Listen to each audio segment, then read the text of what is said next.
Hi, how are you guys? So last week I posted something that was really vulnerable for me on Instagram. A couple of weeks ago, my housemates told me that they were moving out, and you know, it just triggered a response in me, which wasn't positive, and it kind of escalated from there, and I went into a really bad hole of just kind of going through something similar that I went through with my ayahuasca journey. And I wrote a post about it on Instagram because it's really hard to kind of like, I know that I can come across as really bubbly and fun a lot of the times, but for me, it's so important to showcase all parts of myself, and I don't ever want to come across as being seen as just someone that shares the good and not the bad and doesn't share the reality of what happens in my life. And the reality is that when I go into those episodes, holes, which I've never experienced them as bad as I do now post the ayahuasca fiasco that I've been through, I go into real darkness and really have to sit with my shadow. And one of my shadows is suicide ideation, because of all the suffering that I'm feeling within myself. It comes up a lot for me, and this is a part of me that I haven't really spoken too much about.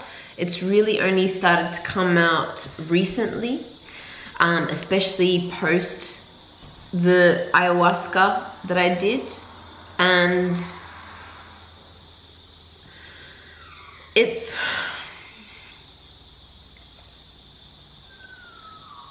something also that I've dealt with all of my life, ever since I was a teenager. Because of the trauma that I experienced and not feeling like I kind of belonged. So it's been a part of me that has been with me for a long time, but it's gotten worse post the ayahuasca, and it's something that I really need to sit with. I go into really weird states sometimes. Actually, I thought I was healing from it. I thought that I was on the mend and that was a chapter that was behind me, but just with the trigger that I experienced with my housemates moving out, that triggered me to go back into a very similar state, which I thought I had healed. So it was very surprising for me and very hard to go back into it. I shared it because I wanted to be honest with what I was going through. And it's also just nice and freeing to talk about these things, to not have to pretend that they don't happen. Thankfully, it doesn't happen often because I've created a life for myself that I really enjoy. Yeah, there are challenges and still things that I have to figure out. That's just anything that, you know, anything to do with anything that we do in life. I think that'll happen. But I'm very conscious about creating a life that I really love to live. But still, when I go through these episodes or have depressive states, sometimes I still think about suicide ideation, and I just think it's really important to talk about it, because I know the sense of freedom that I felt when I shared that post on Instagram the other day. And I just feel like having these types of conversations is so freeing for me, and just understanding what suicide ideation is, where it comes from, has been of tremendous help for me. One of the therapies that I've done in the past 10 years was called voice dialogue. And in voice dialogue, we essentially learn that there's different parts of us. And to showcase what I mean, I bought this pot planter or little vase, and because I feel like it really represents the different parts of us well. So as you can see, this pot plant has faces all around it. And I think that each face represents a different part of us. So this face might be suicide ideation. This face might be the joy that I feel. This face might be the anger part of myself. This part of me might be the jealous part of myself. This part of me might be the lazy part of myself. This part, and it goes on. So we have so many different parts of ourselves. But I think the most important lesson that I learned through voice dialogue therapy was that I am not the part. This pot plant isn't the faces. The pot plant is the pot plant. The faces are just a part of it. And with each part that I discovered, so for example, with my therapist, I went into my suicidal part. So the way this therapy works is that you actually act out a role of that part. So say that I have a suicidal part within me. And in this therapy, I actually go into that suicidal part and act it out. So I might move around the room or just crouch down. Depending on how I'm feeling, I act that part out, and I might talk, and I talk as that part. And when I spoke as this part, I actually discovered that all it wanted to do was love me. And the only reason that it comes up for me is because I'm suffering so much on the inside that it just wants to give me some kind of relief. It loves me so much that it wants to give me some kind of relief. And that was the lesson that I learned from voice dialogue. And it actually made me not feel like acting it out, but it just made me sit with that part whenever it does come up and love it and understand it. So whenever I have suicide ideation, one of the things that I know now is that I can sit with it and it can give me relief. I've been doing EFT tapping and talking about what's going on in me and tapping it out. And I do this with my mum often when this comes up. She's great at holding space when I'm going through one of my challenging times. And she's helped me through so much. So just being witnessed by someone when I'm going through this and talking honestly, like I say, I feel like I need to commit suicide. I feel like I want to commit suicide. I'm just suffering so much on the inside that I really feel like I need to leave this earth and just go. And she witnesses me and I speak my truth and I just let it all out and I cry. And often that is the last 2 times that I've done that, that has been the relief that I've been needing. EFT really helps, and I'm sure you can find videos, Google videos on that form of therapy as well. Voice dialogue taught me about my suicidal part, and I also went to therapy on Monday, and I spoke to my therapist about that. So having lots of tools in my tool belt, having people witness this part, and talking about it freely has given me a sense of freedom that I don't have to pretend that it's not there. It allows me to understand myself better and where it comes from and what triggers it and how I can help myself heal from it. It also, when I hear other people talking about it, it also makes me not feel so alone. And because this is such a hard topic to talk about, a lot of people are scared to raise this, and I just don't feel like that helps anyone. So in this video, I really wanted to interview my dear friend, Kyla Tustin, who has worked in suicide prevention for many years now, has worked in corporate environments, in corporate health and well-being, trying to help people, I guess, live their truth as well. And she's also a healer. So she's worked with thousands of people and has some wonderful insights and wisdom and advice, and I just thought that it would be such a cool video to create where we can just talk freely about suicide ideation, what helps us, what helps other people, and for her to bring in her wisdom and just talk about what she's learned over the years. So I know that this topic might be scary for some people. It scares me as well, especially when I'm in the midst of suffering. But there are solutions and there are tools that we can put in our tool belt to help ourselves and help each other. And I feel that the more we understand this side of humanity, the more likely we are able to hold space for it and find ways to help each other out or help ourselves out. So thank you for watching this video, and if you would like to, and I just want to also say that I'm not going to be scared of covering any topics that I know might help me or might help other people as well. This is what this channel is all about, for us to create a community where we can just say out loud what we're feeling and what's going on for us, and find ways to help each other and to help ourselves, and just be honest and real. I don't like fakery. I did that in the past, and I'm on a different journey now, which I find far more fulfilling, and that's being my true self. So I hope this video helps you or someone you know.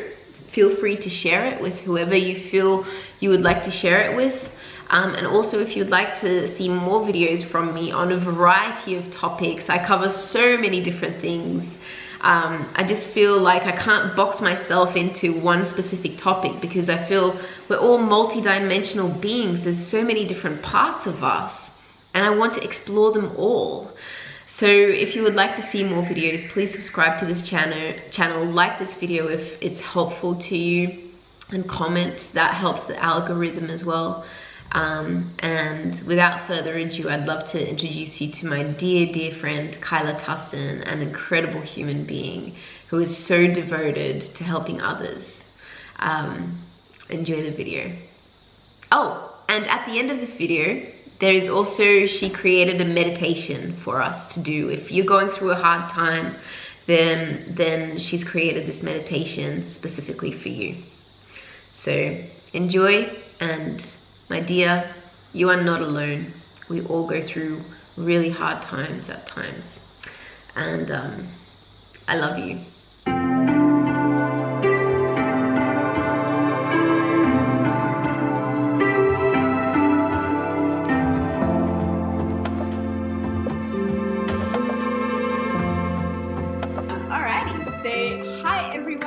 My name is Stef, and with me today I have the amazing Kyla Tustin. Kyla is one of my dearest friends that I've known for years, and I've gotten to know her as such a beautiful soul that is just out to grow within herself, but also help others grow, and just, I guess, with what she does, find peace within themselves and follow their intuition. Kyla works with people in corporate and in health and wellness, and really tries to focus on reducing suicides. Or how would you describe it, Kyla? Yeah, I think definitely the ultimate aim underneath all of it is to provide people a space of hope, to know that our lives matter and every single day matters, and that their place on this earth matters. And then the byproduct of that is to hopefully start to reduce suicide ideation, depression, anxiety, everything that's kind of going on in the world. We spoke just the other day, someone was interviewing me, and yes, my mission is to eradicate suicide, which may be a lofty one, and obviously I don't feel completely responsible for that, but I usually focus on where we want people to be at rather than the statistics, because it's a human life that we're talking about day to day as well. Yeah.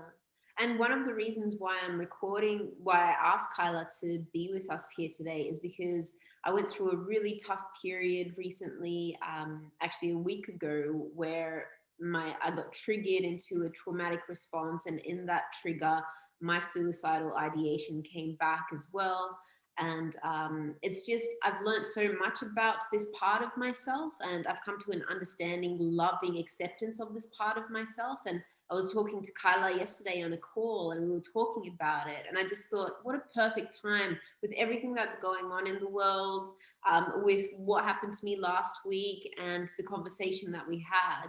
It just seemed like perfect divine timing, if you will, for us to have this conversation. I know it's a tough conversation to have. There's a lot of stigma. A lot of people, including myself, don't feel comfortable talking about this part, because when you're in it, it feels so real, and it feels like it's kind of taking over sometimes. And so talking about it can feel really scary. But if we don't talk about it, if we don't find ways to love and understand this part, it only just grows and becomes scarier in our heads. Yeah. And I So think that's back to all of this is, and we were talking about this last night, it's important for people to understand, is we want to reduce the stigma without normalizing what's going on, in that it being an option, in terms of we want people to understand how loved and accepted that we are, and that there is this part that is coming up. And often, a lot of the time, when we're in downward spiral emotions and our nervous system has been triggered by something and it's in complete chaos and overwhelm. And sometimes, and I mentioned this to you yesterday, there can be this moment in time where a trauma comes up or a part of our identity comes up, and it is literally dying inside of ourselves. And through that, sometimes it can come up through suicide and ideation and thoughts like that. The most important thing, I believe, with this conversation is to make sure that you have the right people around you and support network, even if it's just one person, in this knowing that there is, we want to, I guess, eradicate the shame around these conversations, because a lot of the time when we start talking about it, people are worried that by talking about it more, it's going to happen more. And all the research suggests the opposite to that. But I think the core part around this is for everyone that's listening, all of your amazing community, to know that you're not alone in this, and that it is actually so common in this experience that we're going through right now, but that there are solutions, there are people that understand, and maybe not completely. I think that's one of the thoughts that can often go on, and the burden is this idea that nobody understands, nobody can understand the pain that I'm in right now. And what it does is it separates us from those that love and care about us, but it also separates us from the unconditionally loving and kind part inside of us that wants to understand and be present, and even go into this place of conversation and communion, I like to call it, with the part that feels like maybe tomorrow is not going to be any different today, or has lost hope. And actually, I think this is the gift that we can play as practitioners in this space, is having people start to understand that connecting with yourself and what's going on day to day and listening to our bodies is one of the most important places that we can start. yeah, definitely, definitely. And I know also that it feels like such a lonely place to be in when you're feeling, those thoughts of suicide coming in. You feel like you're the only one in the world that can fully understand what you're going through as well. And it just feels like a really lonely place. Um, yeah, so anyone that might be feeling this at this stage, just know that you're not alone. There's so many people going through the same things as you, and we're just here to start up this conversation and just allow this flow of understanding and love for this part of ourselves, because this is just a part of ourselves. One of the things that I recently, in the last few years, when I first started my healing journey, and we were talking about this last night, when I started doing voice dialogue, which is mode of therapy, I discovered that my suicidal part would only come in when I felt so much suffering and so much pain within me that it loved me so much that it just wanted me to have a form of relief, to let me know that there was an option. And it just wanted to give me relief. And whenever that part comes in, I do feel that relief. I'm just like, oh, thank you so much, part, for caring and loving me so much that you're willing to come and give me this option. And I think when we misunderstand that part and we act out on it, that's kind of like when you're not necessarily supposed to, well, for me, I'm not necessarily supposed to act out on it. It's more just feeling that relief, feeling it's just a part that wants to give me that relief. And I think one of the critical points that you talk about then as well, as soon as we start judging ourselves or judging that experience, we lose all opportunity to love, to understand, or to change or influence what's going on. So, to your point, if you can have that dialogue with that part and just start to understand how it comes in, when it comes in the moments in your life, but then also having a clear understanding of what are your other options around relief? What are your other options around understanding that this is a moment in time of what you're experiencing and that you are loved? One of the biggest things in part of the lived experience groups that I've been a part of over the years that comes up, particularly this is a big one for men, is this sense of not wanting to be a burden to their families. And so what then comes up is that this sense of relief will be that actually people are better off without you. And I just want to hand on heart say that your family, your friends, your loved ones, even Stef and I want you here. Yeah. We love you wholly and completely. And let us speak to that part in you that seeks relief through that, in knowing that there are people in this world that love you and even love you in that shadow, in that pain, in the feelings of shame, in the feelings of suicidal ideation and everything. There is a space to be held for loving you in that. Because I think the shame comes in as like, I shouldn't be feeling this, I shouldn't be thinking this way, like, and we kind of start judging ourselves or feeling like a burden, and all of a sudden our thoughts just go into that spiral, and it's like that little part, like you've said, it's only a part of us, starts to consume everything. And in that place, we just start to feel like we're going further and further down the spiral. And realizing that if you preempt and prepare with things that you know are going to actually give you relief safely and lovingly and have those mechanisms for you. And obviously, one of the biggest keys is I think we need to start to be kinder to ourselves day to day in whatever emotional state. So if people are watching this and they've never had suicide ideation, we get overwhelmed, disappointment, grief, any of the emotions, depression, sadness. And I see so often that we still judge ourselves in those places, like as if we should be happy and joyful and grateful all the time. But we're human and we have an array of emotions and parts of us. So how can we love ourselves and be kind to ourselves and really value this gift of life that we've been given in all of these moments? And I think it's one of the hardest learnings for all of us is, how do I love myself in the darkness? Yes, definitely. When I'm feeling alone or a burden. Yeah, definitely. And also knowing that behind that darkness, behind every emotion can be a lesson as well. What is the lesson behind what you're experiencing right now? Yeah.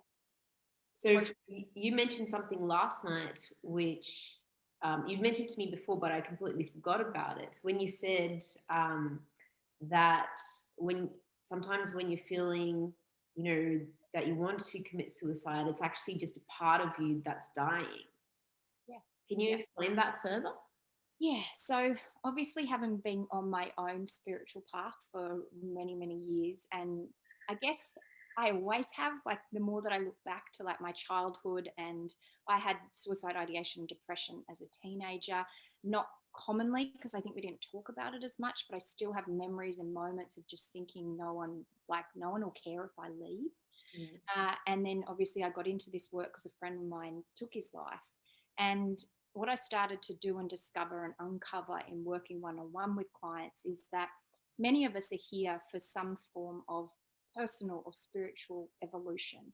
And even if it's just a matter of we want to grow and discover more about ourselves day upon day, what that then entails is that quite often parts of us, parts of our identity, parts of our trauma, parts of beliefs that no longer serve us, as we go through a kind of personal evolution, often these parts or these ideas that no longer serve us will actually want to leave. And sometimes that is what can happen for people. Now, if it's connected to a childhood trauma, there's obviously a lot of work that needs to be done in there in terms of love, acceptance, and forgiveness. And I would recommend that with somebody that can support you, like for down that pathway.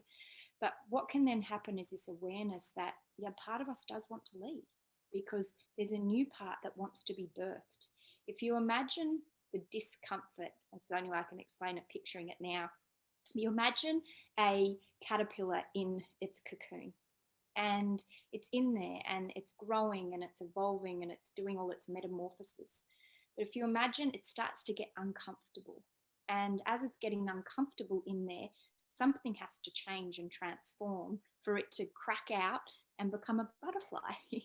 And this might seem like a simplistic way of explaining it, but that's what's happening every single day. We have a breakup, we have a heartbreak, and it allows an opportunity for more love and acceptance of parts of ourselves. But also, we outgrow parts of our identity as we're moving through this path. And so sometimes they need a space and a place to literally leave. And so when we can become aware of that and really talking to it like it is a part of us. I do a lot of inner child work with people, and it's like having a conversation with what does that part of you need to feel safe in this moment, to choose to stay and know that your life is valuable. What does that part of you need to feel safe to stay in your body? Because I see that a lot with clients as well, is that when we're going through something being triggered, we'll actually energetically rip out of our body. And in there, there's so much energy up in our heads. And a lot of the time it's to not feel the sadness, the grief, whatever it is that might be coming up. But it's wanting to release, I say, the issues from our tissues. And so if we energetically rip out of our bodies, we're kind of floating around, but we actually just want to kind of be present with our bodies, knowing that as it moves through us and out of us, we come into a greater place. And even if it's just a tiny small speck, a tiny piece of greater liberation and freedom to learn to express ourselves in different ways with greater kindness and love. Because it's like a lot of us have been born onto the earth and we got told we needed to be a certain way or speak a certain way or become a certain way. So we've put on all of these outfits that are really uncomfortable, really heavy, and actually they don't suit or serve us. So every time we're going through this, we're like ripping it off and we're like, just get me to the place where I just feel like I'm really myself again. And it takes love and patience and kindness. And I definitely don't want to downplay when somebody's in that darkest point in time. But it's in those moments where the relief can come in, where we're like, okay, a part that no longer serves me is letting go.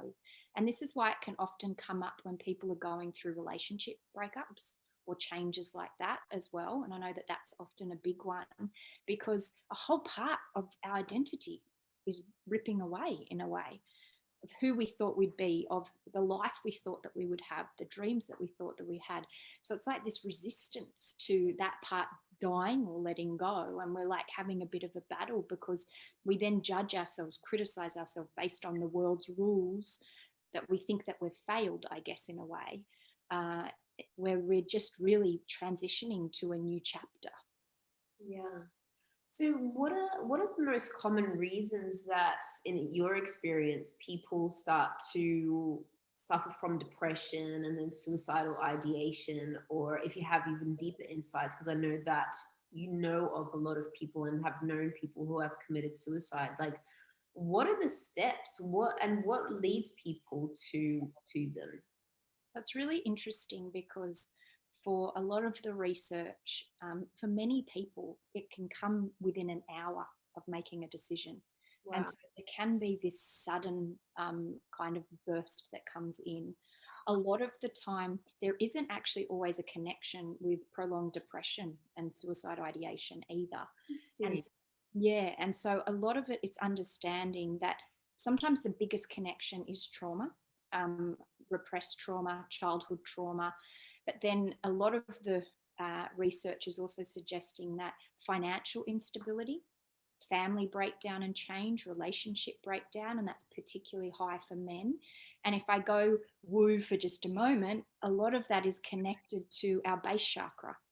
And so if you think about it, our base chakra is our rock solid foundation of being grounded in our physical. Underneath we have the earth star, but that's connected to family, to tribe, to finances. And so if those foundations in our life are rocked, a lot of the time those energetic things are actually connected to what all the stats and Suicide Prevention Australia and everything have proven. Another huge one that's coming up in the world is the gig economy. And so in the gig economy, what we're working in, which is, if anyone doesn't understand, it means you get paid gig to gig, which is a part of what our world is bringing. It brings in huge amounts of uncertainty financially, but also constantly in this place of unknown. So quite often what happens when we're in this place, I guess, of the dark night of the soul or a moment of suicide ideation, is that we start to imagine that the will to leave is greater than the will to live. And so this is where allowing clients and people to start to acknowledge that we want just tiny, meaningful purpose in a day. And it might start with something as simple as, and this might seem extreme to some people, but actually like getting out of bed and starting to celebrate that, you know what, I'm going to choose one thing that I'm going to do today. I'm going to brush my teeth. I'm going to get out of bed. Something connected to that. But again, if you see like that underlying, we've got to really look at our ways of, and when I'm working with a lot of teenagers, it's so huge and obvious. We've created this world that is inundated with judgment. And it's like this dark cloud over us that we start to think that we're broken or something's wrong with us and that we're never going to get out of this place. To your point, we separate ourselves. I'm alone. Nobody understands. And in this place, we don't feel open to love, to kindness. And so we've got to really start changing that radio station that we're tuned into to actually start to see that if you're in a place like that, finding little moments of purpose and meaning in the tiniest ways, enjoying a moment of just sitting and looking at the sky or the trees or something. And that may feel like it's not enough to start, but when I'm talking about it as well, because there was a guy who I don't know his name, but he was a famous footballer, and he was sharing his story of a suicide attempt and his depression. But he was saying that somebody went to him and said, he went to a therapist and they said, you need to start to do sunrise. And he was like, basically he was taking the piss out of the therapist. And I understood his perspective in that what they maybe didn't explain was that the sunrise, the whole point of it is to be so present in your body when you're there, that you start to feel yourself grounded and you start to feel the pleasure in life as much as the pain, so that you're there and you can feel the sun on your skin just for a moment, or you can feel the air blowing on your skin just for a moment. You can feel your breath, and maybe you can just like find that tiny bit of beauty in the day. But what happens a lot of the time is we try and escape the pain. And in trying to escape it, we escape being present with the moment, which would mean we might go to sunrise, we'll be on our phone checking social media at the same time as that. So it's like we're not actually there. So I'm a big believer in, for each individual, there are some relief points and solutions, but we've got to allow ourselves the time and the space and the curious inquiry to ask, what is that for you? So for myself, when I'm having a dark night of the soul moment, what are those things that I know that I can do, which is connecting with friends, with you, with loved ones, nature, like it's literally my fuel to every piece of the fire of my life. And it reminds me how blessed I am. But 10 years ago, investment banking, Kyla, it was like, ugh, tree huggers, because I didn't understand. My level of awareness wasn't there. But this is where I would invite people to get curious about what it is for you. Because I know for like guys, it's like there's so many great men's groups as an example, or it might be going to play football, or like just all these different things. Maybe it's a community group that you're a part of. Maybe it's dressing up and dancing like crazy, like whatever it might be. We love our dancing. But just like having your own little mini toolkit that you know in a way is your safe place, as well as that being getting the right support externally from people and having that structure as well. Yeah. So it's interesting that you said that, and I'm going to ask you about all the things in your toolkit in a second. So remind me to do that. But one of the things that I noticed just going through my last episode was how quickly I got out of it. Like I was right there in it. It was the biggest trigger I've had for a long time, and I was right there in the suffering and the pain for days. And I noticed, I said to you yesterday, I was surprised how quickly I got out of it. But for me, it was like I had an understanding of what my suicidal part was. For me, it's a relief. I also booked in to see my therapist as quickly as I could. I had an acupuncture session. I was practicing self-care and self-love. I dropped everything work-wise that I could, and just spent time in nature, cried my eyes out, spent time sleeping and just being with myself, being in the pain and understanding myself, journaling, all of those things that I've been learning over the years and putting into my toolkit came out in that moment. And that self-love for myself was so overwhelming that it helped me get out of it much faster than what I previously would have. So I was wondering, and you said to me yesterday, and I wish I recorded it because the way you said it was just so perfect, and I had to stop you just because I was just like, I need to integrate it. That something along the lines of when you have self-love, you practice and live it on a daily basis, you're more likely to return to it. That becomes your baseline. For when, shit hits the fan, you return to that baseline. So you're changing your baseline from what may have been previously negative or a different coping mechanism where it doesn't necessarily serve you, to a coping mechanism that serves you in a healthy way.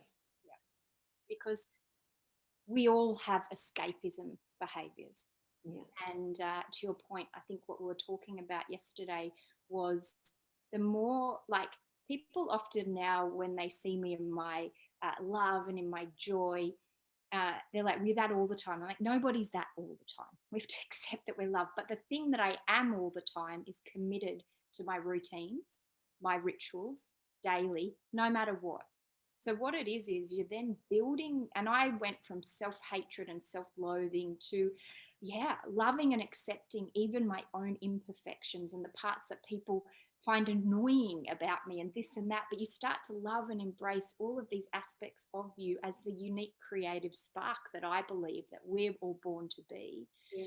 But the more that you build that muscle with the tiniest little things to start, like a lot of people that I'm working with, they'll start with, I can't even imagine what loving myself would look like or feel like. Mm-hmm. And I remember once one of my teachers once taught us that her idea in the beginning was, because she was so far away from, this is Denise, she was so far away from self-love that she said to someone who was like her therapist, I'm willing to imagine that at a future moment in time, I might be able to believe that I can love myself.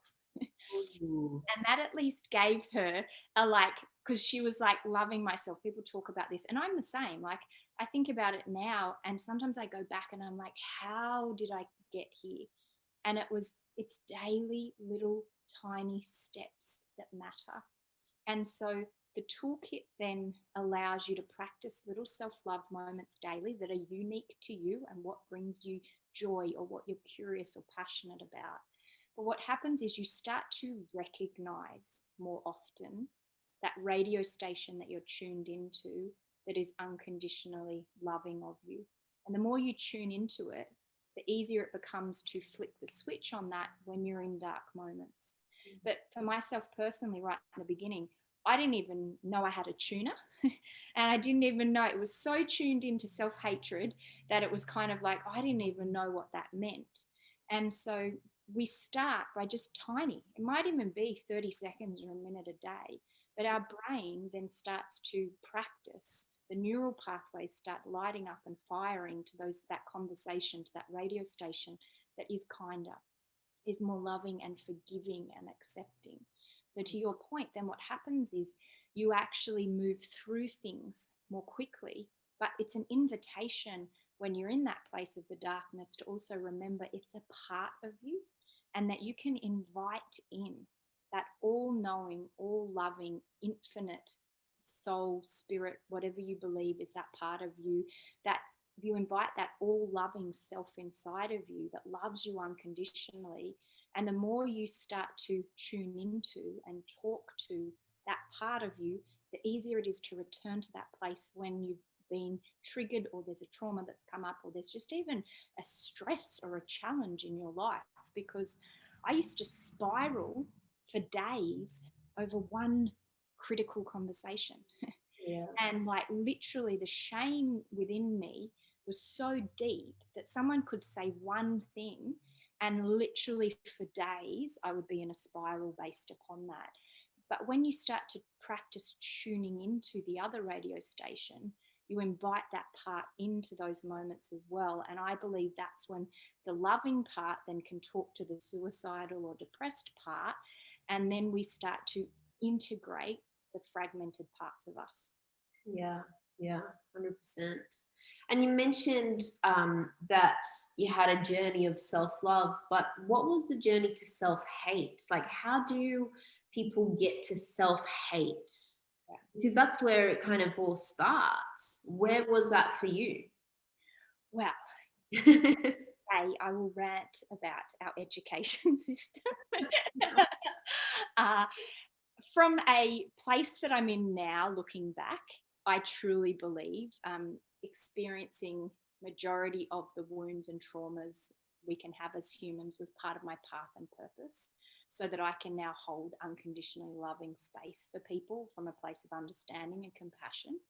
If I look at it from my human perspective, I grew up and basically went from being born in New Zealand to then moving to Hong Kong at a really young age, and then got bullied really, really badly living in Hong Kong, and also never felt a sense of belonging because my accents changed. And it might seem like a weird thing, but basically I had a New Zealand accent, went to Hong Kong, got a British accent, moved to Australia, and like everyone spoke Australian accents. And it was like this whole, like, people were pointing out continuously that something was wrong with me. And then inside of me, I just never felt like I belonged. I never felt like I belonged within my family. I never felt that I belonged on this earth. And I used to, now that I look at it from an adult's perspective, I had a lot of cognitive dissonance. So I would look out into the world and, like, I'm going to cry every time I think about it. I would be like, why are people choosing to be mean? Like, if people can choose to be kind and loving, why are they choosing to bully me and be cruel when I just want to love them? And so I think that, like, I had this innocence inside of me that was just got annihilated. And I have always been highly empathic. And in that space, I think that to avoid the pain and trauma of my own life and my own experiences, I internalized it all. And then within my teenage years, turned to drugs. and so quite quickly found that there was relief in drugs. And so when you go down the path of drugs, a lot of regret behaviors come up. So already I had beliefs from childhood, unworthy, unlovable, all of those running my radio station and my programming. And I guess I never really, in that, I always felt alone. And this is where my greatest missions now, as I say, I'm everyone's greatest raving fan till you are, because I think that's all I ever wanted, was like a raving fan. And I probably, I have always had a big rebel in me, and the rebel in me, it wasn't like I got caught up with the wrong crowd. I became the wrong crowd as a way of like rebelling against everything and every institution. And it was weird because I think I kind of split myself, because on the outside, like people that knew me at high school that I talk to now and share my story, they're like, what? Like, you were perfect. You were the perfect student. And I was, but I would turn up to school and high school so hungover from like sneaking out to nightclubs during the week that I would be vomiting in the toilets and nobody knew. So I think I also had these like personality splits in a way as well. And most of it then came from a lot of the shame behaviors that I chose that just reinstated this self-hatred. And I don't even think I realized how huge it was until I turned up at a workshop many, many years ago. And it was like this place where you would have cathartic releases. Like you would, he would process you, is the way that they explain it. But because there were so many people at that workshop, he didn't do everything at once. So if you felt like it was your turn, then you would go. And I literally, my whole body started shaking. And I like couldn't like not stand up. Standing up there like, so all this energy was wanting to release out of my body. And so he invited me on stage and I started to share my story of being bullied really badly and experiences that I'd had, trauma ones. And then he said to me, I want you to stop for a moment. I want you to go back to the first thing that you said. And I said to him, I shared that I hate myself. And he said, is that the first time you've said it out loud? I said, yes. And he said, are you willing to go somewhere with me? And I was like, sure. And he said, if you're able to hate yourself that much, can you also consider that potentially you can love yourself just as much? And it was like someone gave me permission to love myself. And I didn't know what that would look like. I didn't know what he even meant, but all that I knew was that there was something that had to change inside of me, that this whole world that I'd lived in, where I'd gained all of my validation from others, which then meant that it can be taken away very easily. And a lot of my validation was through my job and my work and this success tick the box life that I'd created. So it was a journey and a process then. So I think that answers the self-hatred story.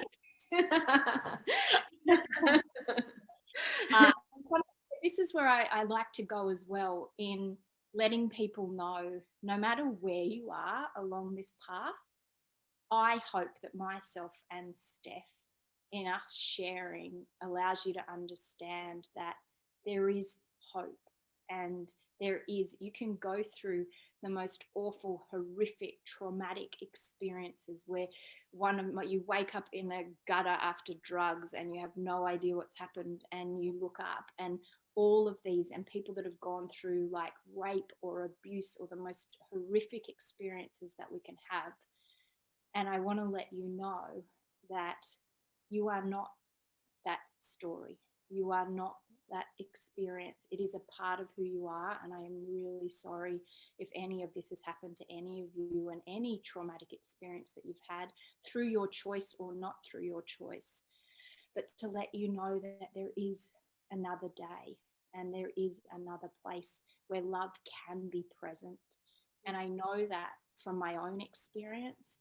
And I know that from the thousands of clients and also all the lived experience groups that I've been a part of, is just seeing the beauty that can come from these really dark moments for people, and really understanding that it's a choice in this moment, and a choice to get curious about, like love.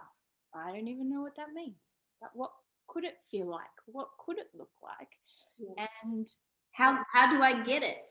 How like ask the question how do I get it? ignite it inside, Yeah. and it grows in us like a muscle, and it gets stronger and stronger, even to the point now, like I couldn't ever have imagined.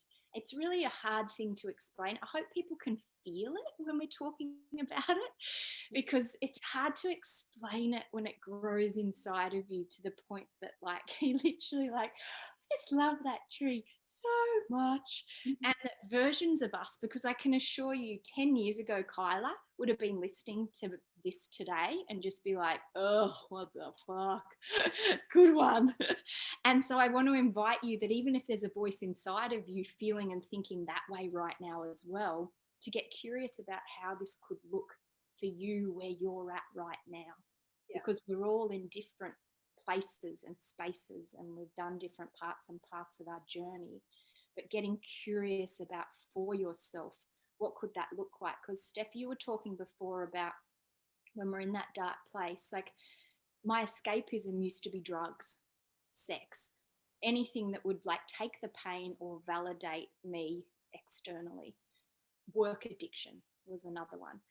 And then obviously alcohol and all those aspects, is that all of those as separate things, they can be done in the light. They can be done through love and joy and enjoyment in small amounts.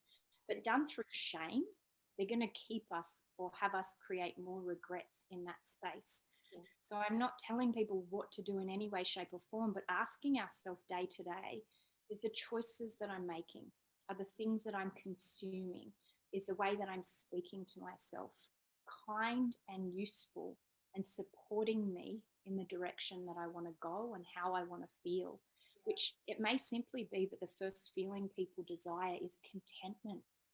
Like, contentment is a wonderful place to start, and acceptance in the place of where I am right now, because love and joy and gratitude may just seem way too far right now as going up the emotional scale.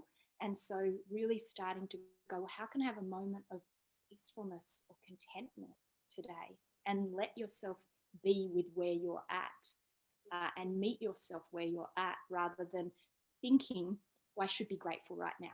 It's like, because that may be too far for you to go, and that's okay too. Yeah.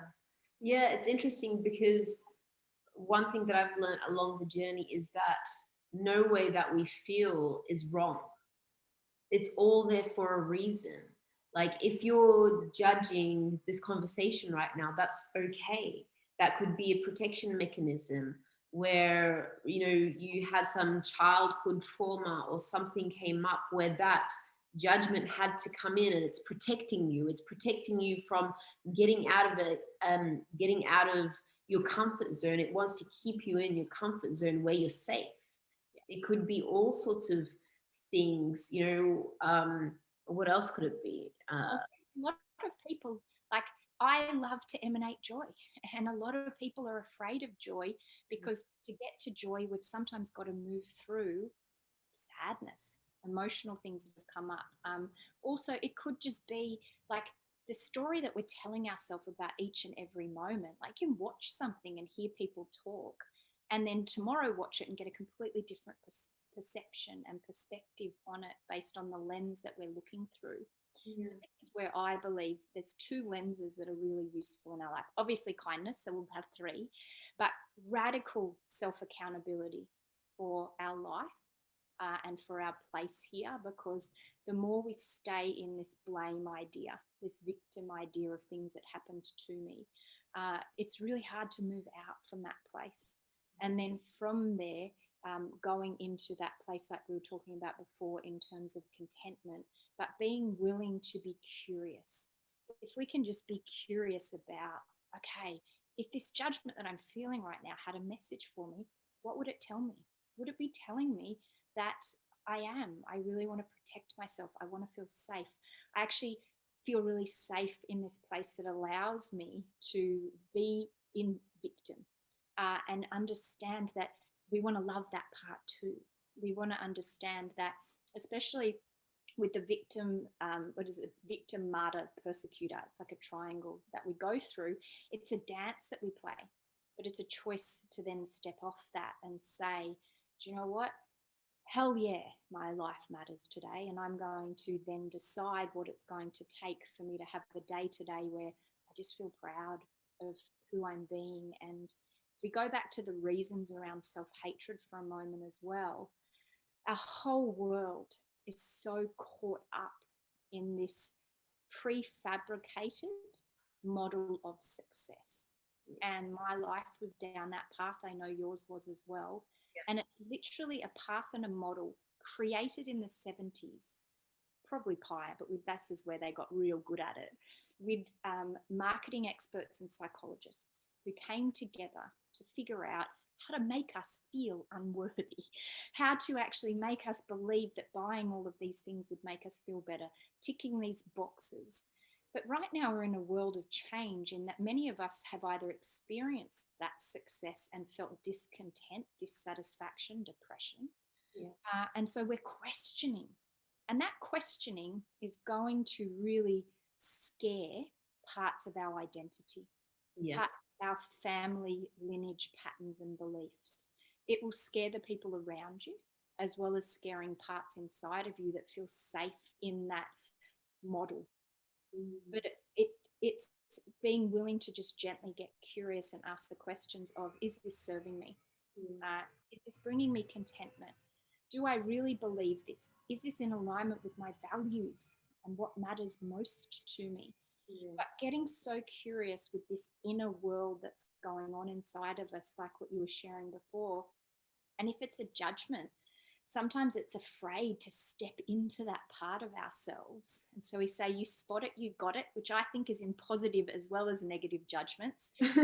Admire something in someone, that's inside of you too. Yeah. Yes.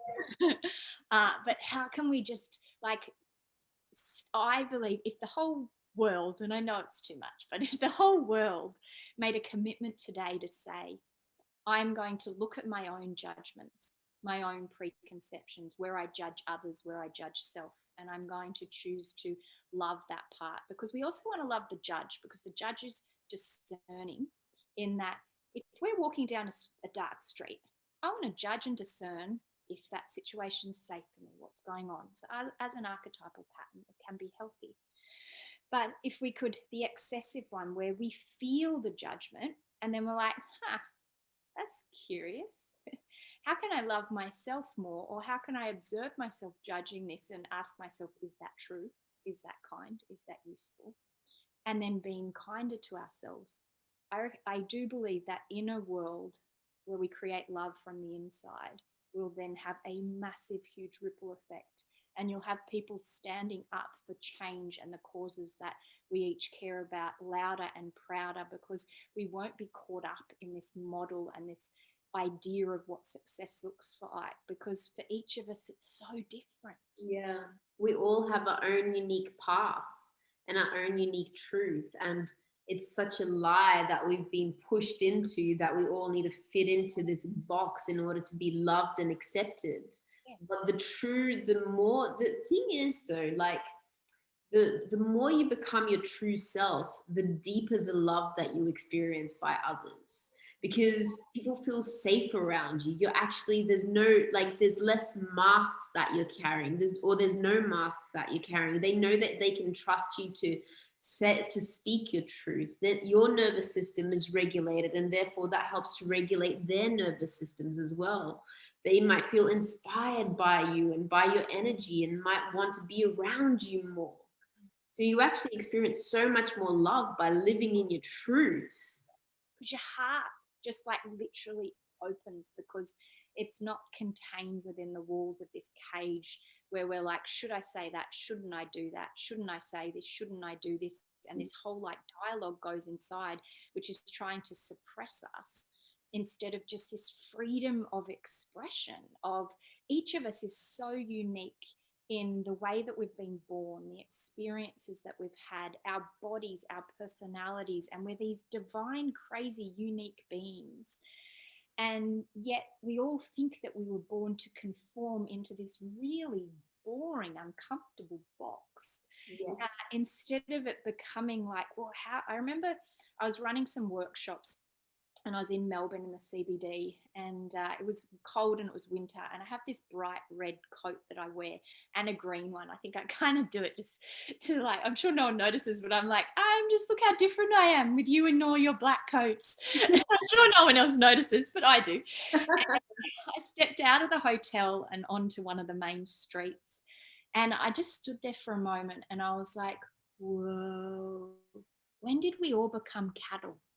Like, and I just saw people like on the, and this was like years ago, so not as many people down looking on their phones, but people still were, and just like moving past. And I was like it's like we have created this black and white script that is conformed, and we just got to splash some messy color around, and be willing to have, to your point, uncomfortable conversations to start, but then they go from that to vulnerable conversations to courageous conversations. Yeah. You're like, actually, I am so brave for having this uncomfortable conversation and sharing right now, that actually I'm afraid to have this conversation. Actually, I'm afraid that you're going to judge me for what I'm about to say, and really go into this place of kindness in sharing when we are in that place of innocence and being afraid, and just being willing to share whatever's present in that moment. Mm-hmm. Without overthinking it and overanalyzing it. I was coaching a client today, and we're talking about how when someone's aggressive, he goes into avoidance and kind of shuts down. And we spoke about how the part is just afraid, and is scared. And he recognized that from parental patterns and things like that. And I said to him, what if you just imagine now, every time you're in a boardroom, that they're all just these young kids, 6 or 7, afraid and scared. He's like, whoa, that's going to change everything. And then it's not about changing the external, it changes our interpretation of it, because we're like, well, how would I then communicate with, and this goes back to talking to yourself as well for people. It's like, okay, if you saw a young child that was anxious, that was depressed, that was telling you that they had suicide ideation, they were overwhelmed, how would you speak to them? And then speak to yourself in that way. Yes, 100%, 100%. And it's really interesting. I feel like living your truth is kind of more, it encapsulates 3 different elements that I can think of: your mind, your soul, and your body. And from what I mean by that is your mind, the thoughts that you think, which leads to the body. And, you know, you might be holding on to trauma from your past, because the trauma resides in our bodies. It kind of sits in our nervous systems as well, and can put us into flight or fight, flight, or freeze or fawn. Freeze. Yeah, that's the one. Or freeze, or the way that we treat our bodies as well. How are we eating? How is our gut bacteria going? Because our gut is directly connected to our minds. How are we moving our bodies? How much sun are we getting? What, from a soul perspective, what life, how much water are we drinking? From a soul perspective, what lives are we choosing to live? What are the relationships that we're engaging in? Do they fire us up and make us feel alive, or do they dull our light? What, you know, what are the choices that we're making in life that are leading us to a path that may not serve us the way that we would like to be living our lives? And it's so hard to break out initially and make those changes, because initially people go, what are you doing? Why are you separating yourself from this box? This is safety in this box. You can't be separating yourself from this box. Well, the judgment of you've changed. You're like, hell yeah, I have. Yeah. Exactly. And people just don't understand. But the interesting thing is, the more that you pursue your true self, the more that you focus on keeping your mind, body, and soul healthy in that way, the more people become inspired by you and go. And the more that they see you happy, they kind of start to turn toward. It's like in the Matrix, how like all the people start to look in that one direction. Everyone starts to look in that one direction, going, what is that person on? I need some of that. And it starts with judgment. Yeah. That's with judgment. And then you're like, but there's and that's the thing I know when I'm out and I'm in my joy, and like when we go dancing and things, I know when people are looking and they're judging. Like I can feel it, but I can also feel that underneath that there's a part that's like, oh, like, can I go there? And I remember once we were out creating a dance floor somewhere, and there was a girl on the like standing beside, very beautiful and kind of poised and dressed well. And I went up to her, and I felt like she was kind of like, you could feel the energy of judgment is all that it was. And I went up to her and I was like, hey. And she was like, hey. And I was like, why don't you come dance? And she goes, do you know what? She's like, I just was watching all of you, and I was thinking, how are they all so free? Like, why do they not care? Why am I so stuck in this? I could never do that, judging myself, this, that, the other. She's like, I want to, and I just can't. And I said to her, what would make it easier? And she said, I don't love this music. I was like, okay, cool. We had all these random strangers with us. We'd created a dance floor in this pub, and I was like, what music do you like? And I was like, they play that up the road. So I got everybody, and we went to this different bar, and she was dancing. She was like, thank you, I feel so free. And it's like, it was kind of a reminder for me as well that sometimes we have to change environment. And sometimes changing the environment is also doing the things that bring you joy. She didn't like that music, so it felt uncomfortable for her to express herself in that way. So she then started judging herself, thinking that she couldn't do it. She needed a little bit of words of encouragement. She needed someone to give her permission, and then the right environment and music, right radio station.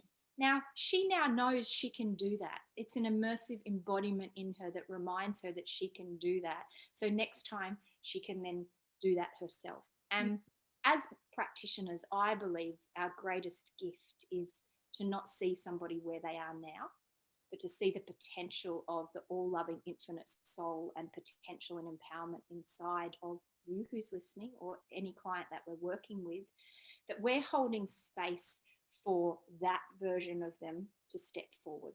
And so the story, in a way, though we're listening and is heartfelt and the human experience of it is painful when we're in it, it's kind of a lie, in that there is something within us that needs to experience that, express it, but that the potential for something so much greater is within us. And our role as a sacred observer that we can do for ourselves and people can do for themselves as well, that quantum physics has shown us that the observer can show something, split atom theory.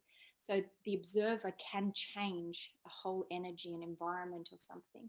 So when you're holding space for someone, anyone that's watching this, because some people might be watching this where it's not them, but it's a family member or a friend or anything like that, the best thing that we can do is hold an unconditionally loving space to listen and to know that there is a potential inside of them to remember that they are loved, and to hold the space for that potential to step forward, like you use the language, that true self, that true self is in there behind the veils of the illusion of what we're going through, or the parts that we're letting go of in this moment.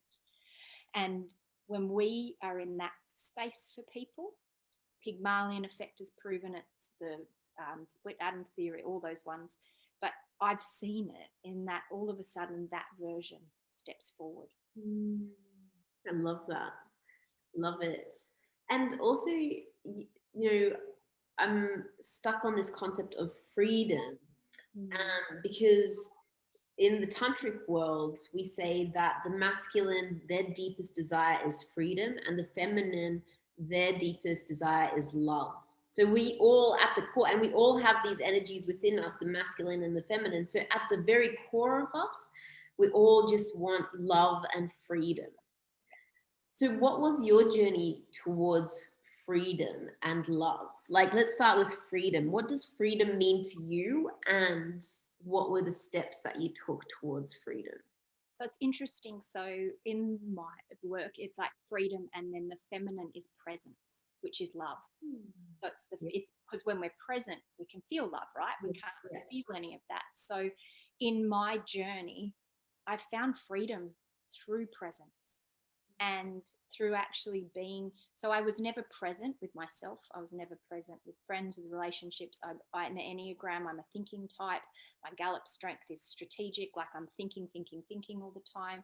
And so I was never really in my body, and I was never really allowing myself to enjoy the pleasures of life because I didn't want to feel the pain that was in my body. So some of the freedom came by practicing being in my body and doing things that then allowed me to express myself freely in that space. I was so afraid of judgment, I think because I felt it so much in myself the whole time, that I was the people pleaser. So everybody else's needs, making sure that they were okay, do the whole time, but there was never space for my needs, physically, emotionally, mentally, spiritually, in any way, shape, or form.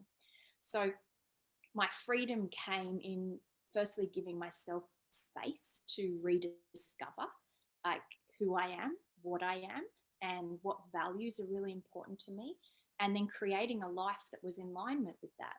When I realized my top values were freedom, kindness, integrity, and I was working in investment banking. I was like, short circuit. So a lot of my freedom along the way as well has come in backing myself. So getting a feeling, getting a calling, and taking a leap of faith, or taking that next step. And then what I also realized in what you're talking about, the masculine and feminine, some of my freedom for my feminine came in having masculine routine in my day. So coming in and knowing that I had structure and foundation and routine, because the story Stef's talking about, the integration of the masculine and feminine, I had disowned my feminine. So through sexual trauma and emotional abuse, I'd shut her down. So she had no space in my life. And so very masculine world of corporate and doing. And the more I got into my own healing journey and healing my own path and getting into the energy of my divine feminine and loving her and giving her freedom to express herself without the fear, and realizing that the main person judging was me judging myself. And that suppression, that depression that then goes on inside of us has us feeling trapped and controlled. And the freedom for myself even came like when I quit banking and started healing and soul coaching full time. I still judged myself. I looked at like my teachers, well, I wasn't as good as them. I looked at other friends that were healing and I didn't heal the way that they did, so probably I wasn't very good at it. And I just basically brought that world into this one. And instead of actually honoring my own uniqueness and my own expression of how I journeyed with clients and my journey, and also releasing the pain and trauma connected to regrets in my life, and really healing the past in that way to bring it into wholeness, so that I could look back without shame coming up. Because for myself, the shame was what controlled me and limited my freedom of expression of who I am. And so the more I freed myself of that, and then I gave myself little activities to do as well. And so I was part of a group, and they would give us activities to go and do that would like practice you really stepping outside your comfort zone. So there was one time where we'd been running one of the Brace Life festivals and having a stall, and I was all dressed up in my tutu and my pressed clay, and I had face paint all over me, like complete woo-woo Kyla. And so I rang a friend who were meant to go for a drink, and I was like, do you want to meet early? She was like, okay. And I was like, I'm coming as is. She was like, okay. And I turned up and went to, if anyone knows Manly, we were going to the Stain, which is a pretty blokey pub. And I did it as a way of proving to myself that it didn't matter anymore what anybody else thought about me or any judgments that they had, that actually my whole intention for that night was to ripple joy and love, firstly towards myself, but then outwardly. We had the whole Stain dancing, they were pressing play, and I would do crazy dances because I had this tattoo on my arm. And it was just this realization for me that if I can embody the freedom of expression of my uniqueness, of my soul, and really allow that to flow free into the world, that gives others permission, just being in our presence, to imagine even a world where that might be possible for them. Yeah. So freedom could be for some people a expression like I've shared, or it could be from a situation or relationship that you're in. So as Stef knows on my journey, I came out of a 14-year relationship about 5.5 years ago, and part of my freedom was being willing to let that go. He was and is a beautiful, loving, kind man, but our path together was complete, and I knew there was someone that could make him happier, and I knew there was a greater expression of me being called forward. And that was so scary, to leave my best friend and the comfortable life that we'd created, and we had a beautiful relationship. And so that permission for freedom was probably one of the biggest moments. And I remember our house was up for sale, and so I'd left my phone to play music in the apartment, and I went to sit on the grass by the beach while the open house was on, and I sat there. And I've made a choice in this life. I've never wanted children, so I don't have that kind of distraction or love in my life. But like at that moment, I just sat there and I was like, whoa, I'm completely free. Because I'd slowed down on work, because I knew I'd grieved the relationship with selling the apartment and everything. And I sat there, and this fear washed over my whole entire body. And I was like, it made me realize that with freedom, I'm going to sound like Spider-Man, comes great responsibility. Because when you're utterly, completely free, you are totally accountable and responsible for your life. Yes. For my choices, for everything. So I sat there and I was like, okay, lady, now what's next? And I was like, well, I can still feel it now as we're talking about it. And I was like, this is why everyone chooses control and comfort. Because I was like, this is really scary and courageous, but vulnerable and scary and all of that. And loving and accepting and coming back into a unification of the balance of the masculine and feminine energies individually in your own unique expression and way, to me, is the pathway to liberation and freedom.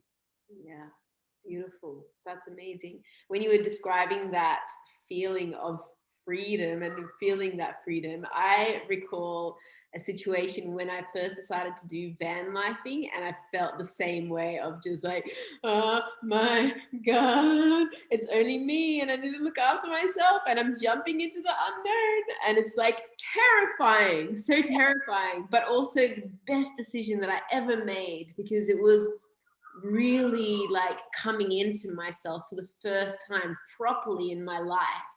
And it's changed my life forever. So like those decisions to jump into the unknown, to choose freedom for ourselves, whatever form that may be, because everyone is on a different life path. Your freedom will look differently to our freedom. And it's really scary. A freedom in a way, like, I never want to make wrong anything in the world. Yeah. And so me stepping out of corporate like I've gone and now been a part of it again in running workshops and things like that. We're all just humans doing the best that we can, living in alignment with our values and what freedom and expression means to us. It always takes me back to Rudolf Steiner in his teaching of anthroposophy talks about the world coming into union in a place where we actually all support and provide for each other, depending on our unique purpose, creation, whatever it might be. But that there would be successful stockbrokers that are doing what they do, but they love doing it. And they like it's their passion and everything. But then they give some of their money to philanthropy, to people that like are in the arts and the creatives and this and that. And there's a flow. So I want to make it clear for anybody that is in this space as well, just because my path wasn't corporate, that there is a huge need in a space for us to create cultures within that world where we feel free, where we are free of our time and the constraints that are there as well. But to your point, it's going to be scary. Like, say the freedom is to learn to practice to express yourself, and you're in an environment where a lot of people are afraid of conflict or something like that. That may be a starting point for it. But it will, like, freedom is scary because I think as well, you can't blame anyone else. And you can't go into, like, you're like, I am fully responsible for this now. And for every action and every word and every thought that I think, and that we are then responsible for the life that we choose to create and the actions that we take. And so, whatever freedom or yearning is calling in your heart, trust and listen to that. And to those that are in a place that are like, I don't know what, or I don't even know what that looks like or feels like, get curious about the things that you look out into the world and you think, that looks cool. Or I wish I could do that. That's usually a good starting point. Well, what are you judging? Yeah. Yep. Because that might be, actually, I'm judging that because I want a piece of that. Piece of that. And also that freedom then becomes a state of being. And that was a big thing that became obvious to me, particularly last year with the Thou Shalt Not Be Named experience that we're probably going through in a way, is that to feel free when the world's telling us we're being controlled is a choice. Now, I'm saying this from the lens of somebody that lives in Australia, and we are in a much freer country than some of the other countries in the world, and want to be obviously really aware of that too. But that in whatever experience we're going through, we can choose to go inwards and discover, well, what feels freeing for me in this moment? Because one of the biggest controls that we have is usually the limitations that we put on ourselves based on the conversations we have with ourselves, based on going down that path of letting our attention focus on the things that we can't do rather than focusing on the things that are present and available and that we can do in this moment. So I know when there was lockdown restrictions last year, I created a stage 4 level lockdown, 101 things that you can do. Because a lot of people were in the I can't mode. And I was like, well, here you go. It's interesting because last year I thought a lot about Nelson Mandela and how he spent 20 years in jail in a cell. And he found freedom through being in his mind, through, I guess, that was kind of like a way of preparing for what was next, through meditation, through being with himself, through doing inner work. So there's, you can be locked up in a cell and still find freedom within yourself. And there's things that you can do, definitely. And I think aligned with that is that the pathway is love and acceptance. In that the moment that we're in, the experience that we're having. And I imagine there was moments when he was there that he was like, this sucks. Yeah. I'm sure he just let it suck. Period in time. And I'm sure there was a moment where he was like, I don't want to be here. And he probably was like, yeah, I don't want to be here. Just like there's moments where I wake up and it's cold and I'm like, I don't want to go in the freezing cold ocean, but I do it anyway. So it's like there is that place that we can feel controlled or free. in whatever it is that we're choosing, or whatever situation or circumstance that we're in as well. Yeah. Now, I forgot to ask you about your toolbox. What's in your toolbox for the dark days, which we all go through? What is in your toolbox, Kyla Tustin? Okay, so we in the soul coaching, which has then become part of mine, we talk about, if you're going to have a bad day, have the best bad day ever. So if you're going to have a sucky dark day, the best sucky dark day ever. Yeah. So I usually then go to favorite foods. I will choose a TV show. I used to like watch The Notebook. Lately it's been Rocket Man because it just makes me cry. And so being in that experience and inviting contentment and just going, you know what? Okay, I'm going to move through this by actually choosing to have the best shitty day ever. And what does that look like? And then what happens is, for me, a bit of playfulness comes into it. And so I allow myself the gift of being a little bit playful in all of that. Now, this is required. I just want to make it really clear. Like, I've done a lot of inner work. And so for some people, bringing an idea of playfulness into that dark day for you may be way too much. Go back to that contentment that we spoke to. But I just think cheeky, mischievous playfulness in those moments of like, yeah, you reckon today's going to be a shit day? Well, I'm going to make it the best shit day ever. And then obviously connecting with friends is a big one for me, dancing. But most importantly for me these days, I prefer a preventative toolkit as well as then having the emergency shit hit the fan one, because then I'm less likely to have to go there. Yeah. So what that means for me is, like you've shared before, making sure my hydration is there, making sure that I move every day. Everyone always does that in workshops. They like talk about water and they all drink. Being really present, loving and accepting with whatever state and emotional state that I'm in. My mantra is always journey and journal. So over the years, I've had amazing teachers and coaches and healers that have supported my pathway, and I still have friends and we work together. But my most important place to go is inwards first. So if I had whatever emotion, if it's grief, it's sadness, it's disappointment, it's overwhelm, I go within, I journey and I journal. So if this part of me had a message, what would it be saying to me today? How do I choose to love myself more in this moment? A lot of the time I find it's my inner child or my teenage rebel that's usually bringing about a lot of the imbalance and trigger reactions to things. So I talk to them, and it might seem weird for people if you've not been down this part before, but like Stef spoke about before, in terms of like, I talk to parts of myself. And now the difference is, instead of talking with judgment and criticism and shouldn't be feeling this, I talk with love. What do I need today? Sometimes I will cancel plans with people, which I would never have done in the past. I would have made sure everybody else's needs were met before my own. But sometimes now I will just cancel things and just spend time with myself, go to nature, recharge myself in the ocean.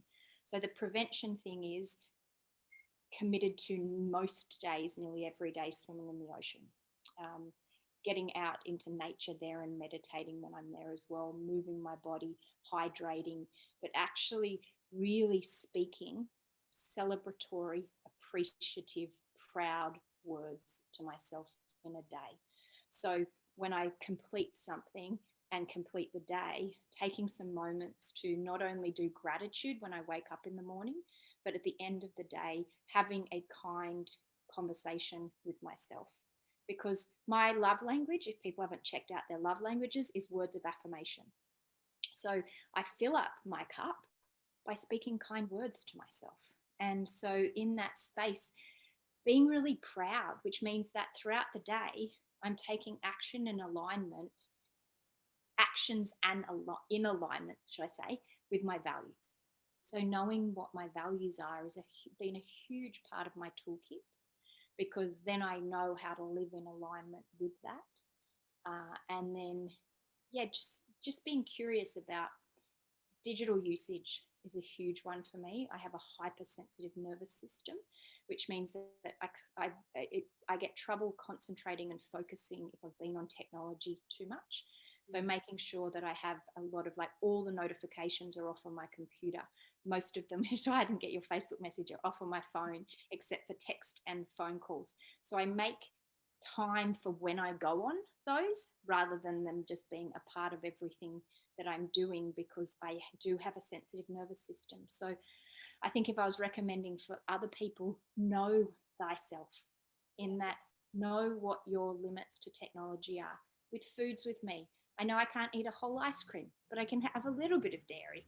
And so listening to your body and how it responds to things, how things impact my mood, my mindset, and becoming aware of that over the years so that I can maintain it and manage it.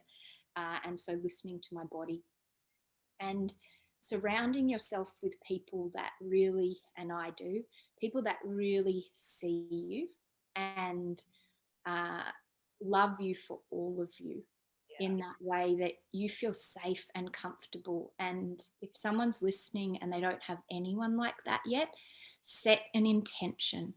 Like, most of the people that are in my life now, like Stef, have come in through this transition in my life, and they see who I am, and I feel safe to be me, in my shadow, in my light, as a full expression. So I come from the story inside my head that you don't need anybody, because that was my protection. We need connection. We need love.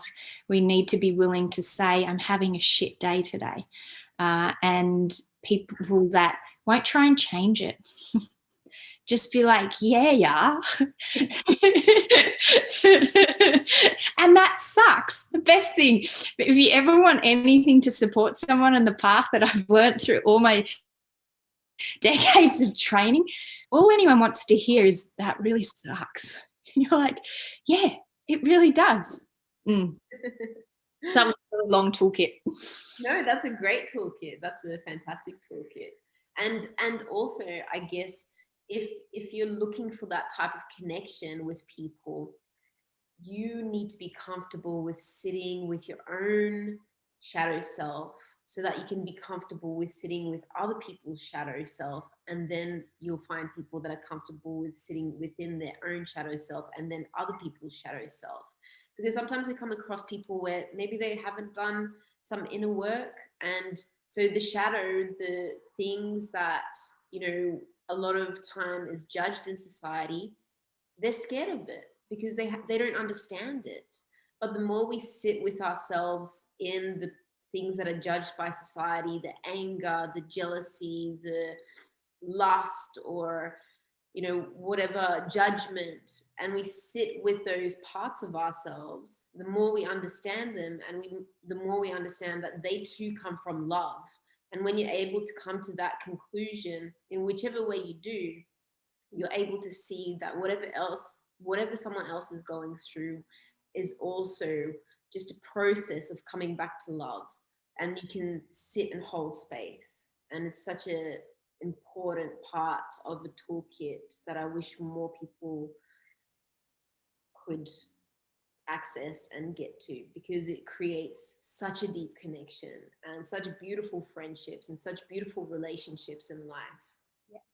And unapologetically, I still have clients that apologize and say sorry when they turned up to a session sad or they cry.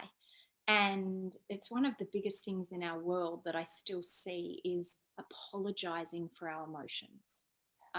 And people are like, oh, this, so many people over the years have said to me, your work must feel like so heavy, it's such a burden. And I'm like, no, it's a privilege. And for people to be able to come and share the parts of themselves that they're so afraid to show the world, or have been shamed about, the thoughts, the feelings, the emotions, the aspects of them, and to be able to hold space and someone to share that with me, is the greatest privilege. I am grateful for it.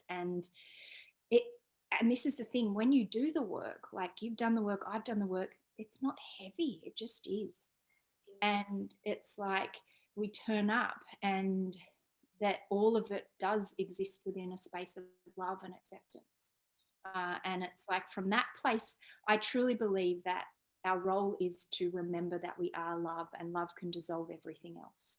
So, in that place, we're not ignoring any of the things that you've just shared. They're all aspects of us. But when we love ourselves, when we feel jealous, we love ourselves when we observe judgment, we love ourselves when we feel sad, then we hold that place. And it's like it all just becomes part of the experience that we're observing. And the more we can come into communion with those parts, the easier it is to hold space for others without trying to change it. I still remember stories with my Nana when she was sick, and she would say, "Thank you for worrying." And I'm like, "Nana, guess what?" She thought I was crazy. It's like, guess who's the only person in this whole entire family that's never going to send you worry? Me. I'm sending you love. And she would be like, "Oh, Kyla, you're so crazy." And I'm like, "Really?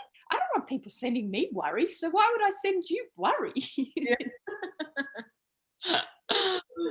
Yeah. But yet, worry has a place as well. I get clients to do deliberate worry time in a week where they write down all of their worries, and then they cross out the ones that they have no control over, and then put a plan in place for the ones that they do.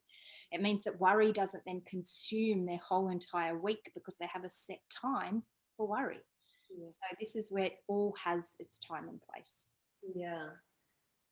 Is there anything else that you would like people to know that maybe having thoughts of depression, suicide ideation, anything along that path? Is there anything else that you would like them to know? So Steph and I had a little conversation right at the beginning of this, and I will definitely create a beautiful meditation recording for people in that place to listen to, because there'll be a vibrational, alchemical shift and change that can go on in listening to that. But most importantly, even if there's a part that doesn't believe some of the things that we've spoken about, or is a skeptic to some of it, I would invite you to simply be curious. Be curious about, there could be another way. There could be another choice that moves you through this. There could be somebody that you're not aware of right now in your life that loves you wholly and completely. And most importantly, starting to become curious about knowing that the best is yet to come. And I think that when we go into hopelessness, it's one of the toughest places to be, because we stop dreaming. And when we stop dreaming, we take out this idea of hope. And hope is what has us waking up in the morning and being curious that maybe today could be a day filled with miracles. Maybe today could be the day that something changes. But becoming really curious about, how could you bring a tiny piece of meaning and purpose to today in any way? So, is it listening to a song that you love, but then also becoming aware? I think back to the days in my teenage years where I was probably like, no one spoke about it as much as they do now. But in turning to drugs at like 14, obviously something wasn't right, is that I look at the music I was listening to as well. And some of it was probably useful because I was probably feeling sadness and emotions in that. But actually, just really becoming aware of what you're consuming, media wise, music wise, and things like that, and asking yourself, is this supporting my mood and my energy? And just choosing something small that might be a kind act, or could be conceived as an act of self love, that is reminding you of how that feels inside, to recommit to you, and reach out for help would be a big one as well. there is support, there is experts, there's people out there, and that this reminder that you are not alone. Like I always say when I finish most things, just acknowledging honestly your place on this earth matters, and your life matters, and the uniqueness that you were born to be matters. And we are at a huge critical awakening and turning point on the earth right now, and particularly for all those sensitive, empathic, kind, beautiful, loving souls that I know that are out there that are really feeling the pain of the collective. Please know that there is another way, and the other way is to find the right tools and mechanisms to support yourself energetically, because that is a lot of what I see as well, is that sometimes the trauma that people are feeling is the collective trauma. Sometimes it is lineage and family lineage trauma. So really listening to yourself in terms of the modalities that resonate with you and the support that you go down the path, and never ever let anybody tell you what is right for you. Fuck yes. Fuck yes. Yeah, if we can have more moments of calm in our day where we're not overly stimulated with technology. Like neuroscience is really only just coming to the point in time where it's still unable to say the long-term impacts of technology, but we're seeing the correlation between digital usage, digital addiction, and mental health challenges. And so it is created to make us addicted. So utilizing it in a healthy way, watching things that are going to support you, and being parts of communities that are going to support you, rather than going down a dark rabbit hole that might consume you, and staying in a space of, for many, like probably over the last decade, I've not watched the news, because it's not from a place of not wanting to know or not knowing. I know the world is in a shit place, and Kyla in a state of, like, I watch the news once and I go into despair. Last year, hearing everything that was going on, I know what's going on. Me in a state of being of hopelessness and despair, it's not used to anybody. So being really aware of what you're consuming and how it's impacting your state of being. 100%. And if people want to learn more about you or work with you, do you work with individuals one-on-one? Yeah. So as of last year, because I like to role model and be a massive believer in embodying my message, I do think that a big part of the digital world was that a lot of our work workshop-wise had gone online. So actually just in the last 6 months now, I've gone back to doing one-on-ones that was not through and things like that. So yep, I can give people details on how they can do that and receive the love. Yeah. So do you have a website that people can go to? Yep. So on kylatustin.com. Great. Fantastic. And I'll put that in the links below as well, so that people can find you. Yeah. Thank you so much, Kyla. And I know that we're going to attach your meditation to the end of this video as well. So if you want to do the meditation, then feel free to watch through to the end of this video. And I think I might upload the meditation as a separate video as well, just so that more people can have access to it. So I think on behalf of your community and me, Steph, just saying thank you. Your vulnerability of the stories that you share, I wouldn't be here today and able to share without you, and sharing your story with everybody from a place of love and growth and honesty is exactly what the world needs. So I love you. Thank you. I love you too.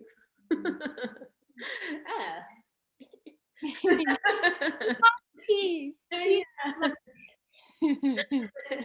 Thank you so much, Kyla, for being here and for being such a dear and beautiful friend. And thank you all for watching. Inspire me with everything that you do as well. So thank you for doing this interview and sharing more of your magic with the world. And out.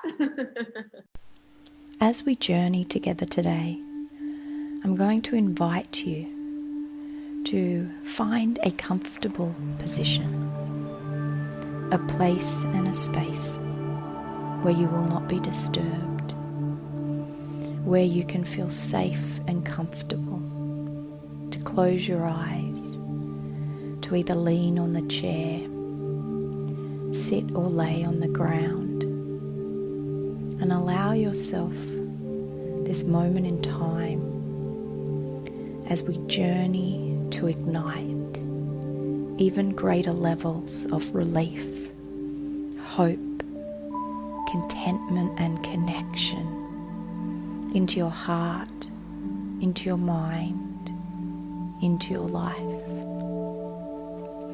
If you've never meditated before or received an energy activation, I would invite you to simply get curious as we go within and allow your body, your brain, your nervous system, giving it permission to let go of anything that no longer serves, and welcoming greater levels of relief, love, hope, contentment, and any other intention that you have inside of your heart.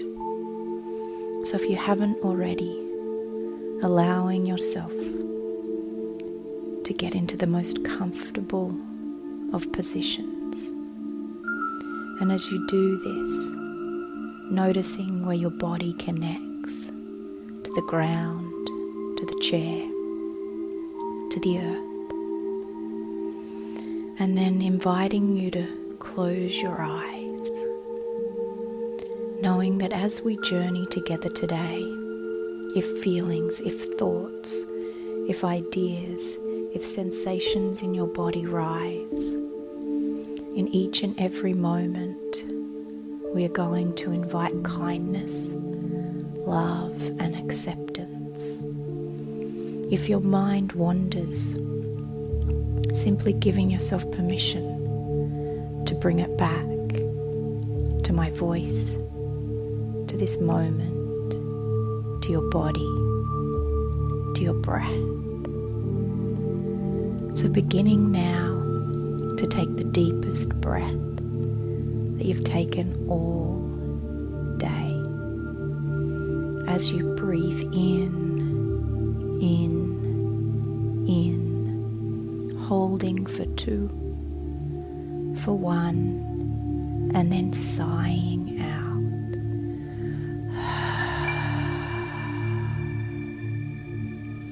Doing 2 more of these breaths. As you breathe in, know that you're breathing in love, contentment, relief. As you breathe in and in and in, holding for 2, for 1, breathing out. Knowing that as you're breathing out, we're letting go of all that no longer serves. Any stress, any thoughts, any ideas, any beliefs, any constraints, anything that is created that is no longer serving who you are being and who you are becoming. So then taking 1 more deep breath in,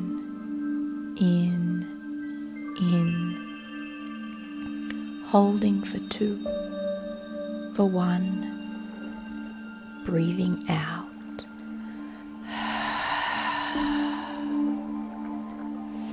Then as you allow your breath to return to its normal place and space,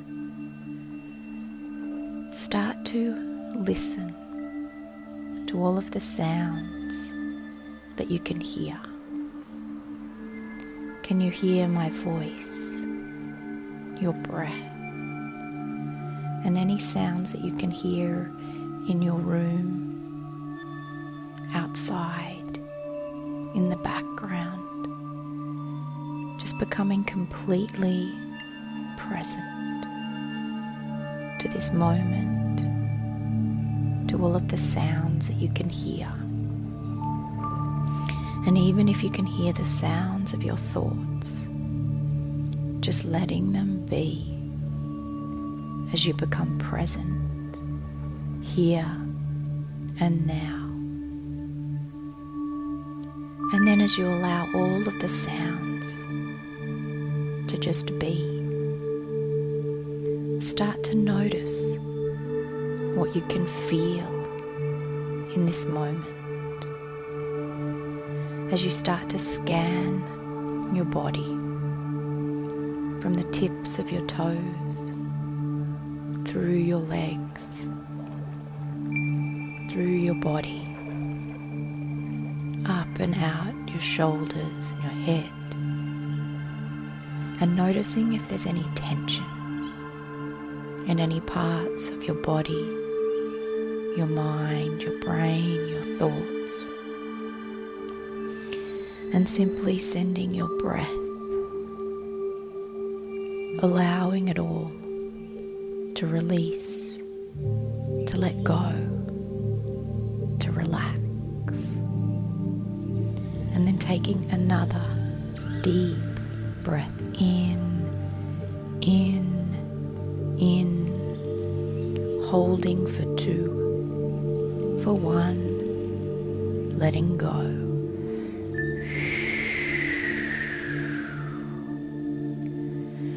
Notice in this moment where your body connects to the earth, to this moment, and remind yourself, I am always connected. Allow yourself to feel anything that rises as we move through this journey together today, and let it all go. As we journey, you might see, you might feel, you might sense, you might just simply know all that is occurring from a place of love and acceptance. So I invite you to imagine, again seeing it, feeling it, or just knowing and sensing it, that you are standing on a beautiful golden pathway. This pathway is a pathway of purpose, of meaning, of your life. And as you stand there today, you begin to notice this golden light sparkling under your feet and inside of your heart. It is like this golden ray of sunlight begins to beam, filling you up from below, rippling out from within, and then you begin to feel it from up above, pouring into every cell within your being, clearing, cleansing, releasing, purifying all that you are and all that you are becoming. And as you stand there in this moment today, allow any thoughts, any ideas, any curiosities that no longer serve you to simply let go. As you stand there, receive these words. Your place on this earth matters. Your life matters. Your purpose is who you are being and is a magnificent contribution to the world, to the earth, and to all of those who you meet and greet along your path. So today in this moment, I want to say sorry. Sorry for all that has occurred that may have created a belief or a knowing that you are not enough or that your place on this earth does not matter. I am here today to dissolve, to release, to resolve any idea that you are not of significant value and purpose by simply being the unique creative spark that you were born to be. So I invite you to join me together today as you turn around on this path knowing you have always been on the path of purpose, of love, of connection. And I invite you to look back over your past and say, thank you. I now release any patterns or programs, thoughts, ideas, things that have come in with me in terms of my family lineage across all dimensions, across all lifetimes. I bow my head to my heart in honor of all that has been, and I give myself permission to press play my way. Imagine in this moment any past experiences where you have felt hurt, pain, trauma. They are simply dissolving through this golden light of all that you were born to be. You, my friend, are love. So let us look back upon the past and let it know it is time to let go. Any of the fragmented parts of you that have been left in this place, any of the aspects of the shadow parts of our humanness, any parts of your light or your power or empowerment that you have left behind, I invite you to call it all home. You are and have always been more than enough. You are and have always been whole and complete. So imagine in this moment, it's as if any energetic cords to things that no longer serve, of the past, even the present, even the future, simply fall away.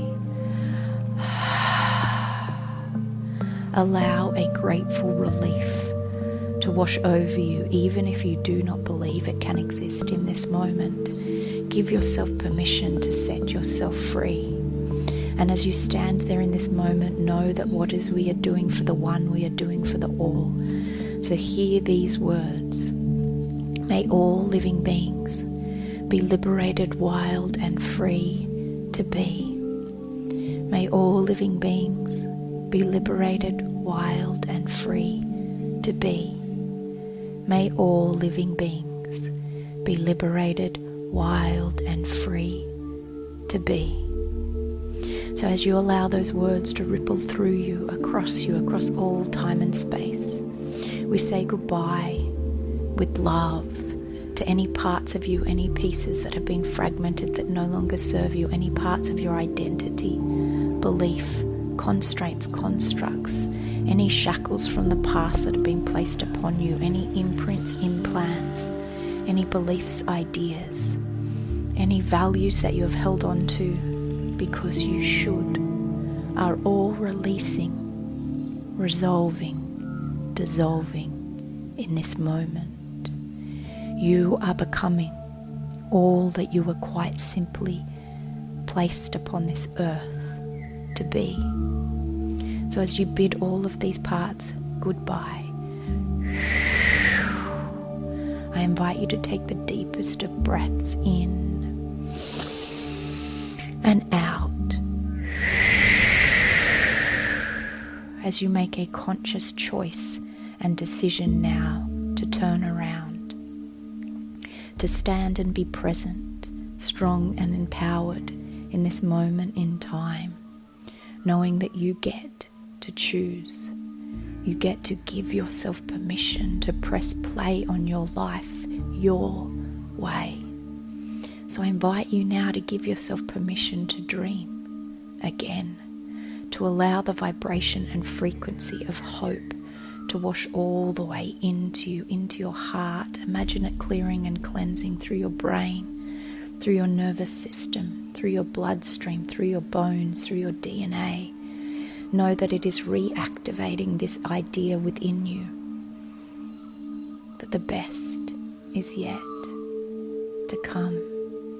We welcome any parts of you that have experienced any form of hurt, of rejection, of abandonment, to come back into a place of wholeness in the knowing that every single day is a miracle. So you stand there in this moment, in the present, knowing that You are supported. You are provided for by a universal force that is all loving, all knowing, and that exists within you.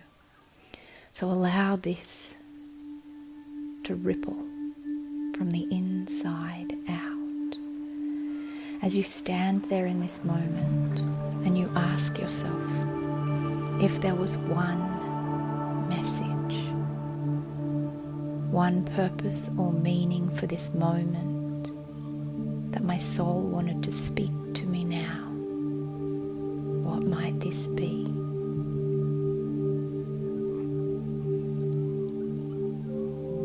Allow the words, the images, the symbols, the ideas,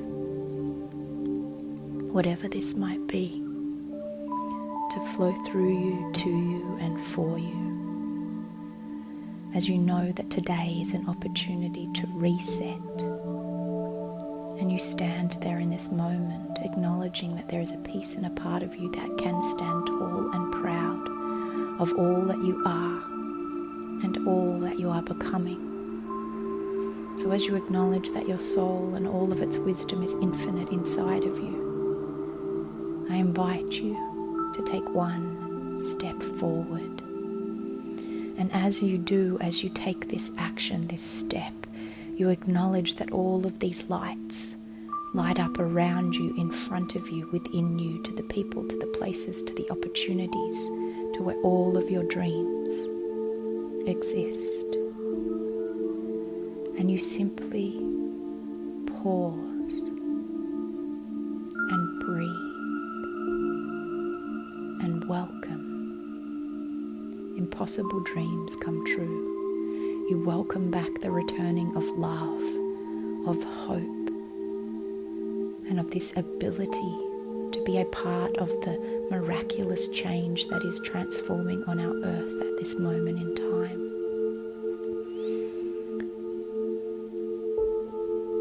You take a deep breath in and out.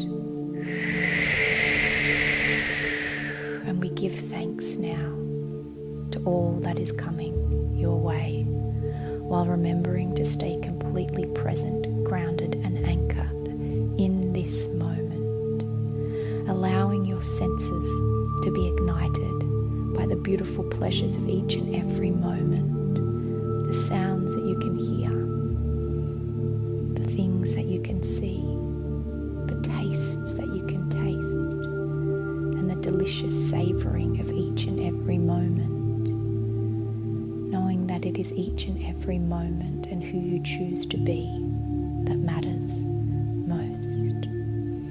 So as you move through and forward from this place and space today, I invite you to dream. I invite you to connect to the moment, connect to nature, connect to those who love and care for you. Connect to your breath. As you take one more deep breath in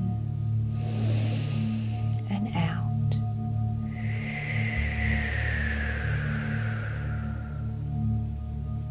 And in this moment, acknowledging that you have begun a brand new chapter of your life. This masterpiece gets to be created, written, designed and defined by you. So I invite you to allow yourself to create all that is coming next from a place of love, connection and hope. Remember every single day to expect miracles. Your place on this earth matters. You are loved. You are loved. As you come out of this journey today, I invite you to do so slowly, gently, and with the knowing that you can expect brand new ways of being to ripple through every piece and place of your life, your heart, your body, and your being. Let us focus your intention and attention daily on all that it is that you desire to invite in. Gently wiggle your toes, roll your shoulders in the knowing that we are rippling all of this change with ease and grace across all timelines and all dimensions and all parts of your being, so that it may ground and anchor into the physical reality of your life. If you have the time and space, I would invite you to slowly journal after this. Start to journal all that it is that you dream inside of your heart, but from a place of simplicity. How would you like to feel in a day? What might be one curious thing that you could do to ignite this? Let us know that it is the small acts, the small actions, the small habits, routines and rituals that we choose every day, because a moment, a minute, an hour becomes a day, becomes a week, becomes a month, becomes our life. You are worthy and deserving of the most beautiful, magical, magnificent life.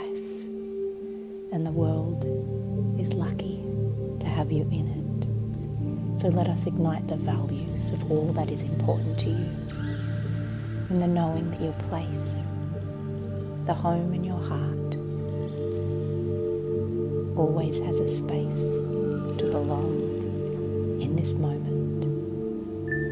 As you go through this, if you have any questions, if anything rises, any curiosities, please feel free to reach out to myself or to Stef at any moment in time to know and acknowledge that you are loved and supported along this path. Be gentle with yourself as you move through this, welcoming in brand new beginnings and redesigning and defining all that you are. Huge, huge love.